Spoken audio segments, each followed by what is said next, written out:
Hello good afternoon my dear students, welcome to Siddhi institute. आप सभी का एक बार फिर से हमारे यूट्यूब चैनल सिद्धि इंस्टीट्यूट में आप सभी का स्वागत है। जैसा कि आप देख रहे हैं, आज की जो हमारी टॉपिक है वो वस्त्र विज्ञान है। आज हम वस्त्र विज्ञान को बेसिक से जानेंगे कि वस्त्र विज्ञान की सबसे छोटी इकाई कौन सी है, वस्त्र विज्ञान की अवस्थाएं कितनी हैं, वस्त्र विज्ञान किस भाषा का शब्द है, वस्त्र विज्ञान के सिद्धांत कौन कौन से हैं, रेशों के गुण, वर्गीकरण तथा उनकी विशेषताओं को भी आज हम पढ़ेंगे। तो आज हम शुरू करते हैं अपने इस क्लास को। चलिए देखते हैं कि वस्त्र विज्ञान किस भाषा का शब्द है। वस्त्र विज्ञान लैटिन भाषा के टेक्सटाइलिस शब्द से बना है।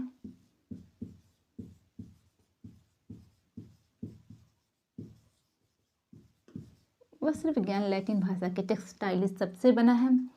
वस्त्र विज्ञान की सबसे छोटी इकाई कौन सी है? तो वस्त्र विज्ञान की सबसे छोटी इकाई रेशा है।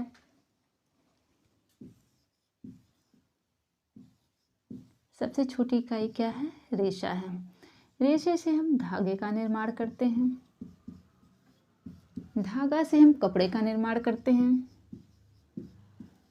कपड़ा से हम पहनने योग्य वस्त्र का निर्माण करते हैं, पहनने योग्य वस्त्र बनाते हैं, पहनने योग्य वस्त्र बनाते हैं। एक क्वेश्चन यहाँ से ये बनता है कि रेशा से धागा बनने की ये जो प्रक्रिया होती है ये क्या कहलाती है? तो ये क्या कहलाती है? ये जो प्रोसेस होता है ये कताई कहलाती है, स्पिनिंग कहलाती है। रेशा से धागा बनने की जो प्रक्रिया होती है ये कताई कहलाती है। तो यहाँ तक हम देख लिए। अब हम वस्त्र विज्ञान की अवस्थाओं को देखते हैं कि वस्त्र विज्ञान की कितनी अवस्थाएं हैं। वस्त्र विज्ञान की अवस्थाओं और सिद्धांत में हमेशा कंफ्यूजन बना रहता है कि अवस्थाएं कितनी हैं, सिद्धांत कितने हैं। जब ये आता है तो हमेशा कंफ्यूजन हो जाता है। तो अवस्थाएं 5 हैं और वस्त्र विज्ञान के सिद्धांत कितने हैं? तो सिद्धांत 4 हैं। आप लोग हमारे साथ नोट्स बनाते चलिए। अब हम अवस्थाओं को देखते हैं। वस्त्र विज्ञान की अवस्थाएं कितनी हैं? अवस्थाएं 5 हैं। ये जो पहली अवस्था है नग्न अवस्था है।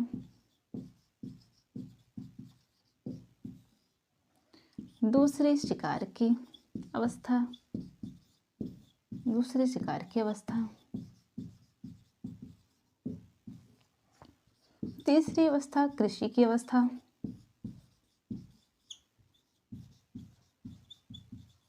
तीसरी अवस्था कृषि की अवस्था। चौथी अवस्था जो है वो सामाजिक अवस्था।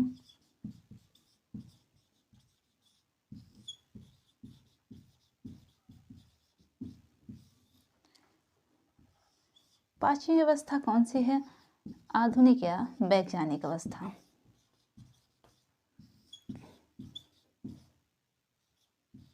आधुनिक या वैज्ञानिक अवस्था। अब हम एक एक करके सबको समझते हैं। नग्न अवस्था में मानव अपने शरीर की सुरक्षा पेड़ों की छाल व पत्तियों से करते थे, जबकि शिकार की अवस्था में मानव अपने शरीर की सुरक्षा जानवरों की खाल से करते थे। कृषि की अवस्था में मानव ने प्राकृतिक रेशों की खोज की तथा यह विधि उन्हें चिड़ियों के घोंसले को देखकर तथा बेलों व लताओं को आपस में गुथा हुआ देखकर उन्हें यह विधि आई तथा रस्सियां व चटाई बनाने की प्रेरणा मिली। तो कृषि की अवस्था में इन्होंने प्राकृतिक रेशों की खोज की। चौथी अवस्था है सामाजिक अवस्था। इस अवस्था में मानव सामाजिक जीवन जीना प्रारंभ किया। पांचवी अवस्था जो है आधुनिक या वैज्ञानिक अवस्था है। इस अवस्था को हम मशीनीकरण की अवस्था भी कह सकते हैं, क्योंकि इसी अवस्था में संश्लेषित रेशों का निर्माण करना मानव ने प्रारंभ किया मशीनीकरण के द्वारा। तो ये 5 अवस्थाएं हो गई वस्त्र विज्ञान की। अब हम वस्त्र विज्ञान के सिद्धांत को देखते हैं कि वस्त्र विज्ञान के सिद्धांत कितने हैं। तो चलिए इसको हम देखते हैं सिद्धांत को।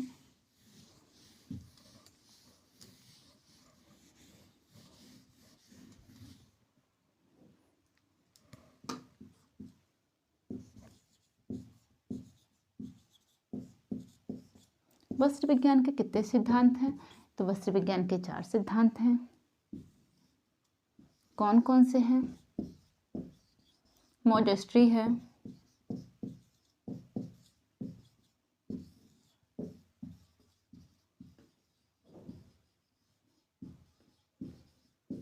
modesty, in modesty,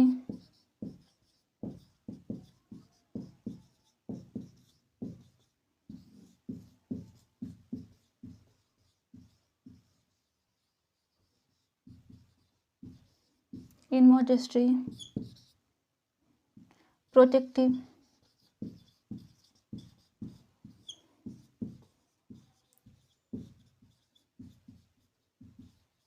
protective, decorative.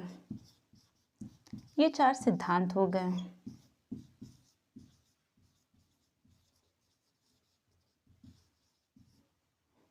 वस्त्र विज्ञान के ये 4 सिद्धांत कौन कौन से हैं? लज्जाशील, अलज्जाशील, सुरक्षा तथा सजावट।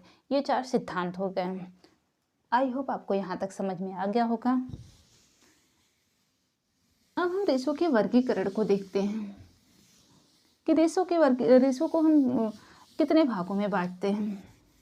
रेशों का वर्गीकरण हम 2 रूपों में करते हैं।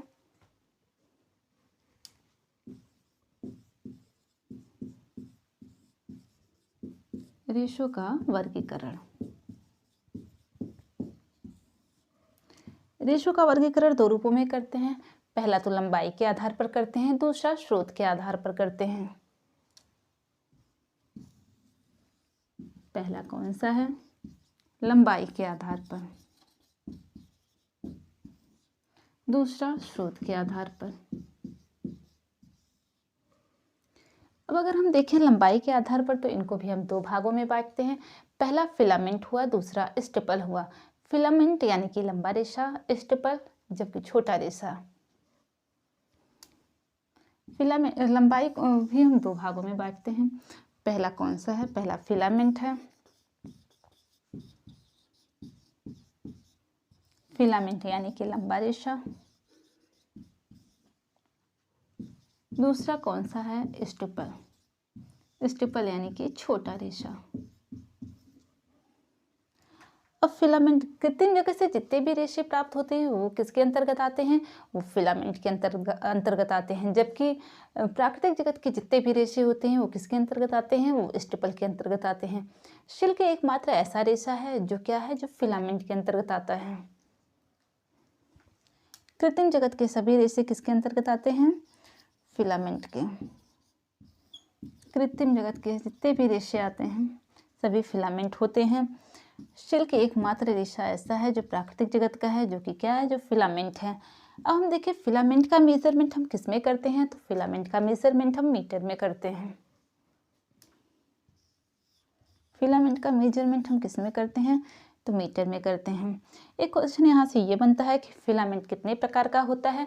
तो फिलामेंट 2 प्रकार का होता है। पहला मोनोफिलामेंट, दूसरा मल्टीफिलामेंट। मोनोफिलामेंट यानी कि एक ही प्रकार के रेशे का इसमें प्रयोग किया जाता है, जबकि मल्टीफिलामेंट में इसमें कई प्रकार के लंबे रेशों का प्रयोग किया जाता है। पहला मोनोफिलामेंट,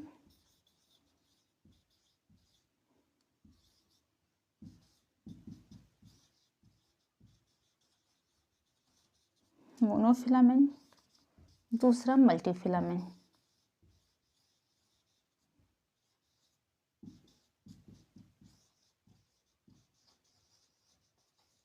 दूसरा मल्टीफिलामेंट। अब हम स्टेपल को देखते हैं। स्टेपल यानी कि छोटा रेशा। प्राकृतिक जगत के जितने भी रेशे होते हैं सब स्टेपल के अंतर्गत आते हैं। प्राकृतिक जगत के सभी रेशे स्टेपल के अंतर्गत आते हैं। स्टेपल का मेजरमेंट हम किस में करते हैं? तो इंच और सेंटीमीटर में करते हैं।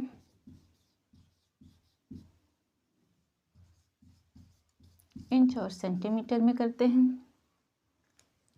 प्राकृतिक जगत का एकमात्र ऐसा रेशा है जो सिल्क है, जो कि क्या है, जो फिलामेंट है। उसको हम स्टेपल में ना रख के फिलामेंट में रखते हैं। अब हमने रेशों के वर्गीकरण को देख लिया लंबाई के आधार पर। अब हम स्रोत के आधार पर देखते हैं कि स्रोत के आधार पर हम इनको कितने भागों में बांटते हैं।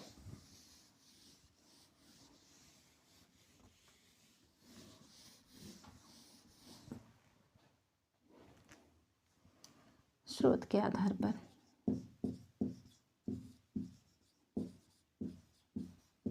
स्रोत के आधार पर भी हम इनको 2 भागों में बांटते हैं।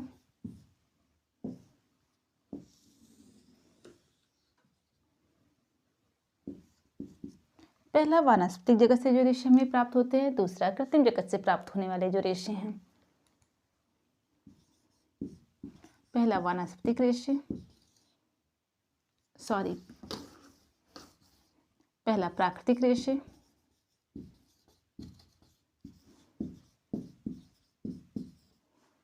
दूसरा कृत्रिम रेशे, जो कृत्रिम जगत से प्राप्त होने वाले रेशे हैं। अब प्राकृतिक रेशों की बात करें तो इनको भी हम 3 भागों में बांटते हैं। पहला वानस्पतिक जगत से प्राप्त होने वाले जो रेशे होते हैं, दूसरा प्राणी जगत से प्राप्त होने वाले जो रेशे हैं, तीसरा हमारा खनिज रेशा है। इनको भी हम 3 भागों में बांटते हैं। पहला वानस्पतिक जगत से जो रेशे प्राप्त होते हैं, वानस्पतिक जगत से, प्राणी जगत से, खनिज जगत से जो रेशे हमें प्राप्त होते हैं। अब अगर हम वानस्पतिक जगत की बात करें तो वानस्पतिक जगत से जो रेशे हमें प्राप्त होते हैं, जैसे हमारा कपास हुआ, कापोक हुआ, लिनन हुआ, जूट हुआ, हेम्प हुआ, अबाका, शीशल, पीना, ये सब हमारे किसके अंतर्गत आते हैं? ये सब हमारे वानस्पतिक के, प्राकृतिक में भी वानस्पतिक के अंतर्गत आते हैं। और वानस्पतिक में भी देखिए तो इनको हम 3 भागों में बांटते हैं। कुछ तो हमें बीज के माध्यम से प्राप्त होते हैं, कुछ तने के माध्यम से प्राप्त होते हैं, कुछ पत्ती के माध्यम से प्राप्त होते हैं। तो चलिए हम एक एक करके इनको देखते हैं। वानस्पतिक को भी हम 3 भागों में बांटते हैं।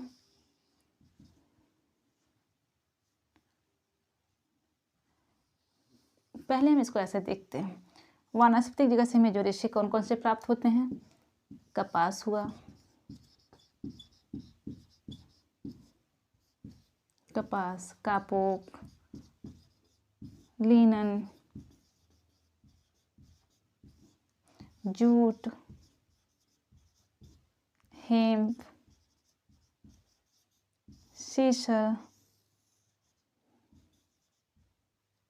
शीशल हुआ, पीना हुआ, शीशल, पीना, ये सब किसके अंतर्गत आते हैं? ये सब वानस्पतिक के अंतर्गत आते हैं। अब अगर हम प्राणिज को देखें तो ये प्राणिज के अंतर्गत हमें 2 रेशे प्राप्त होते हैं। पहला रेशम हुआ, दूसरा ऊन हुआ। खनिज की बात करें तो खनिज के अंतर्गत जो रेशे प्राप्त होते हैं वो कौन कौन से हैं? सोना, चांदी, एस्बेस्टस, ये खनिज के रेशों के अंतर्गत आते हैं। सोना, चांदी, एस्बेस्टस, ये किसके अंतर्गत आते हैं? ये खनिज के अंतर्गत आते हैं। अब अगर देखें हम वानस्पतिक जगत से जितने भी रेशे प्राप्त होते हैं वो कौन से रेशे होते हैं? वो सेलुलोजिक रेशे होते हैं। जबकि प्राणी जगत से प्राप्त होने वाले जो रेशे हैं वो प्रोटीन जन्य रेशे होते हैं। तो चलिए अब हम वानस्पतिक जगत से जो रेशे प्राप्त होते हैं, अब हम ये देखते हैं कि कौन से रेशे हमें तने से प्राप्त होते हैं, कौन से बीज के माध्यम से प्राप्त होते हैं, कौन से हमें पत्ती के माध्यम से प्राप्त होते हैं।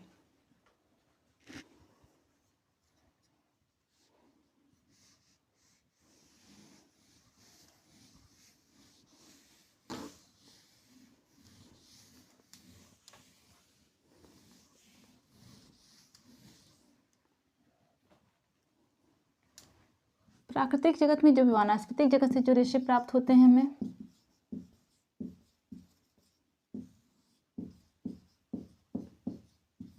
उनको हम 3 भागों में बांटते हैं। कुछ तो हमें पत्ती के माध्यम से प्राप्त होते हैं, कुछ बीज के माध्यम से, कुछ तने के माध्यम से। बीज, तना, पत्ती। अब हम देखिए बीज के माध्यम से हमें कौन से रेशे प्राप्त होते हैं? तो हमारा कपास हुआ, कापोक हुआ, ये बीज के माध्यम से प्राप्त होने वाला रेशा है।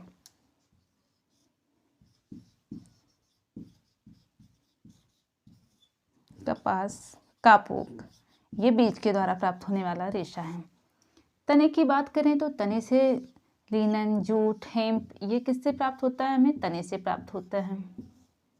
लिनन, जूट, हेम्प, ये हमें तने के माध्यम से प्राप्त होता है। और जो पत्ती के माध्यम से जो रेशे प्राप्त होते हैं वो शीशल हुआ, पिना हुआ, शीशल, पिना, ये पत्ती के माध्यम से प्राप्त होने वाले रेशे हैं। तो आज हमने हम इस टॉपिक को इतना पढ़ लिए हैं। एक बार हम फिर से रिवाइज करते हैं कि हमने पढ़ा क्या है पीछे। तो चलिए शुरू करते हैं, देखते हैं हमने पीछे क्या क्या पढ़ा है। तो वस्त्र विज्ञान की सबसे छोटी इकाई क्या है? तो वस्त्र विज्ञान की सबसे छोटी इकाई रेशा है। वस्त्र विज्ञान किस भाषा का शब्द है? तो वस्त्र विज्ञान लैटिन भाषा के टेक्सटाइलिस शब्द से बना है। अगर हम देखें रेशों का वर्गीकरण हमने किया, रेशों का वर्गीकरण हमने 2 रूपों में किया है। पहला कौन सा है? तो पहला लंबाई के आधार पर, दूसरा स्रोत के आधार पर। लंबाई के आधार पर भी हमने रेशों को 2 भागों में बांटा है। पहला फिलामेंट है, दूसरा स्टिपल रेशा है। फिलामेंट कौन से रेशे होते हैं? कृत्रिम जगत के जितने भी रेशे होते हैं सभी किसके अंतर्गत आते हैं? वो फिलामेंट है। जबकि प्राकृतिक जगत का एकमात्र रेशा सिल्क है, जो क्या है? जो कि फिलामेंट है। और फिलामेंट का मेजरमेंट हम किस में करते हैं? तो फिलामेंट का मेजरमेंट हम मीटर में करते हैं। फिलामेंट को अगर देखें तो फिलामेंट कितने प्रकार का होता है? फिलामेंट 2 प्रकार का होता है। पहला मोनोफिलामेंट, दूसरा मल्टीफिलामेंट। अब हम स्टिपल को देखते हैं। तो स्टिपल के अंतर्गत कौन से रेशे आते हैं? तो स्टिपल के अंतर्गत प्राकृतिक जगत के जितने भी रेशे आते हैं सभी के सभी क्या है? स्टिपल हैं।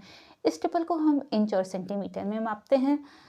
जबकि प्राकृतिक जगत का एकमात्र रेशा ऐसा जो है सिल्क है, वो क्या है? वो फिलामेंट के अंतर्गत आता है। हमने वहाँ तक पढ़ लिया। इसके बाद फिर हम स्रोत के आधार पर देखते हैं। स्रोत के आधार पर भी हम इनको 2 भागों में बांटते हैं। पहला प्राकृतिक स्रोत के आधार पर, दूसरा कृत्रिम रेशे जो होते हैं। प्राकृतिक में भी हम इनको 3 भागों में बांटते हैं। पहला वानस्पतिक, दूसरा प्राणिज, तीसरा खनिज। वानस्पतिक में भी हम इनको 3 भागों में डिवाइड करते हैं। कुछ तो हमें बीज के माध्यम से प्राप्त होते हैं, कुछ तने के माध्यम से, कुछ पत्ती के माध्यम से। प्राणिज जगत से जो रेशे प्राप्त होते हैं वो हमारा रेशम हुआ, ऊन हुआ, ये हमें प्राणिज जगत से प्राप्त होने वाले रेशे हैं।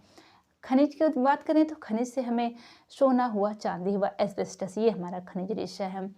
वानस्पतिक जगत से जितने भी रेशे प्राप्त होते हैं हमें वो कौन से रेशे होते हैं? वो सेलुलोजिक रेशे होते हैं। जबकि जो हमें प्राणिज जगत से जो रेशे प्राप्त होते हैं वो कैसे रेशे होते हैं? वो प्रोटीन जन्य रेशे होते हैं। तो हमने यहाँ तक देख लिया। अब बीज के वानस्पतिक जगत से जो हम रेशे प्राप्त किए हैं, कुछ तो बीज, कुछ तने, कुछ पत्ती के माध्यम से जो रेशे प्राप्त किए हैं, तो बीज के माध्यम से हमने कपास और कापोक, हमें ये 2 रेशा प्राप्त होता है। तने के माध्यम से लिनन, जूट, हेम, जबकि पत्ती के माध्यम से हमें शीशल और पिना रेशा प्राप्त होता है। तो आज हमने यहाँ तक देख लिया है। अब जो हमारी नेक्स्ट टॉपिक होगी वो हमारा कॉटन होगा, कपास होगा। आपके लिए कुछ होमवर्क भी है, आप लोग इसको कमेंट बॉक्स में मेंशन कर दीजिएगा। आपके लिए जो होमवर्क है हम उसको लिख दे रहे हैं। आप क्वेश्चन, आप उसका आंसर कमेंट बॉक्स में मेंशन कर दीजिएगा। जादुई रेशा किसे कहते हैं? आप इसको पढ़ के, ढूंढ के, कहीं जहाँ से भी आपको आंसर मिले आप इसको कमेंट बॉक्स में मेंशन करिएगा। होमवर्क है क्वेश्चन, जादुई रेशा किसे कहते हैं?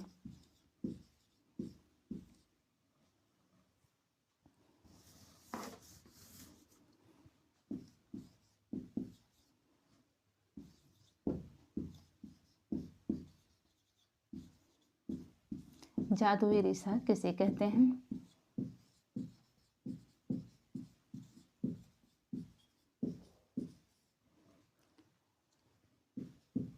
दूसरा क्वेश्चन है, फादर ऑफ रेयन किसे कहते हैं?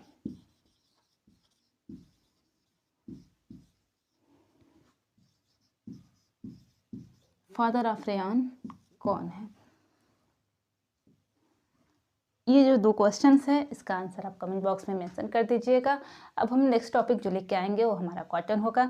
इसको हम डिटेल में पढ़ेंगे। तो मिलते हैं अपने नेक्स्ट वीडियो में। आज के लिए बस इतना ही। Thank you for watching this video.